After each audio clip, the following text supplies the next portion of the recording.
Bonjour, je suis Sébastien Godard, je suis pâtissier. Aujourd'hui, on va faire une bombe au chocolat avec un sablé aux fèves de cacao. Ce dessert se prépare en 3 recettes. Une mousse au chocolat, un sablé aux fèves de cacao et un glaçage. On va commencer par le sablé aux fèves de cacao. En fait, une fois qu'on a posé tous ces ingrédients, on va ajouter le chocolat que j'ai fait fondre au four à micro-ondes. Donc on va l'ajouter au beurre. Ensuite, on ajoute les différentes poudres, la poudre de noisette. On va malaxer. À la fin, on souhaite avoir une texture sablée. Voilà. Ensuite, je vais mettre le sucre. Alors, j'ai pris du sucre cristal. Pourquoi cristal? Parce qu'il a une granulométrie plus importante et comme on veut quelque chose de sablé avec une texture craquante, le sucre cristal va apporter ça. On va ajouter le cacao. On obtient quelque chose de très foncé, d'assez dense. On va ajouter la farine. On la met toujours en dernier, la farine, puisque l'idée c'est de travailler un minimum une fois qu'on l'a incorporé. Là, on met aussi un peu de fèves de cacao concassées. Vous pouvez remplacer par des noisettes concassées, par des amandes concassées. En fait, l'idée, c'est d'apporter une texture un petit peu cassante, craquante.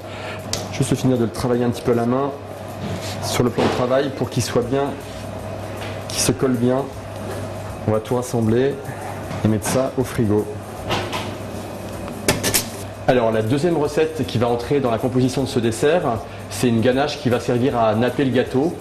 Alors, il est composé de chocolat que j'ai commencé à légèrement faire fondre et de lait. L'idée c'est de porter à ébullition le lait pour le verser petit à petit sur le chocolat et créer une émulsion, c'est-à-dire mélanger quelque chose de très liquide avec quelque chose de gras, le chocolat. Donc le résultat liquide est normal à la fin puisqu'il va, en refroidissant, il va prendre de l'épaisseur et de la texture. Et on va réserver ça à température ambiante pour laisser figer et cristalliser gentiment. La troisième recette, ça va être la mousse au chocolat. On va procéder de la même manière que pour le glaçage qu'on a fait il y a un instant. On porte à ébullition le lait et on va mettre directement la gélatine dans le lait chaud. Voilà, et donc on va refaire une émulsion, c'est pareil, c'est le même principe que tout à l'heure. En plusieurs fois, on va incorporer le liquide chaud dans le corps gras qui est le beurre de cacao en l'occurrence avec le chocolat. Vous voyez, j'en mets très peu au début. Et toujours la même chose, en fait, je pars du centre. Et je prends de plus en plus de masse chocolatée, ce qui permet de réaliser cette émulsion. Voilà. On va le réserver en attendant que ça refroidisse et on l'utilisera plus tard. On va revenir au sablé, donc on a laissé reposer un petit peu. Donc voilà, il a une texture qui va me permettre de le travailler. Et on va l'étaler un petit peu plus grand que le diamètre dont on a besoin pour le saladier.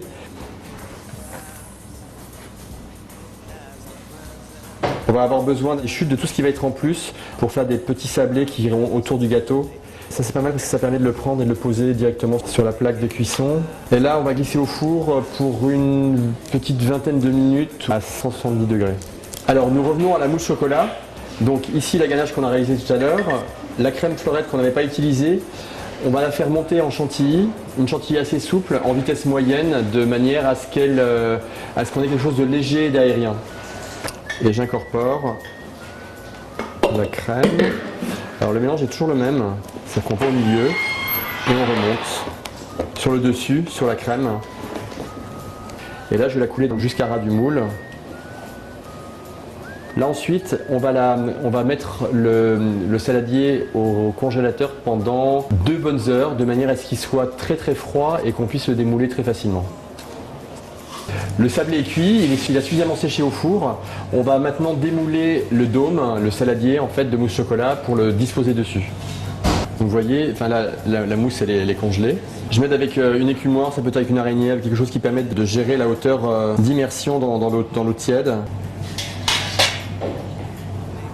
Voilà, et on vient le déposer délicatement sur le sablé qu'on a laissé préalablement refroidir évidemment. Alors la dernière étape, on va glacer le gâteau avec la ganache qu'on a fait tout à l'heure, qu'on a préparée. On l'a légèrement réchauffée pour qu'elle ait cette texture nappante, en faisant attention de ne pas incorporer d'air en mélangeant, c'est qu'on mélange délicatement et on ne fouette pas comme on a fait pour la mousse chocolat tout à l'heure. Et là, sur le gâteau congelé, on fait dégouliner. Si ça va jusqu'en bas, c'est pas très très grave. L'idée c'est que ça soit gourmand. Après je vais préparer ce qu'on appelle un cornet en fait. Vous pouvez prendre une poche également, ça fonctionne. Une poche à douille. Ça va me permettre de venir coller les sablés autour du gâteau. Là donc je mets un peu de la ganache pour venir coller les sablés autour du gâteau. Donc pour finir, quelques feuilles d'or pour apporter une petite touche Noël faite. Donc voici le dessert que je vous propose pour les fêtes de fin d'année, qui est facile à réaliser chez vous, avec une petite touche Noël, quelques feuilles d'or, et qui plaira aux grands comme aux petits. À bientôt. Whatever it takes, I'll make it last.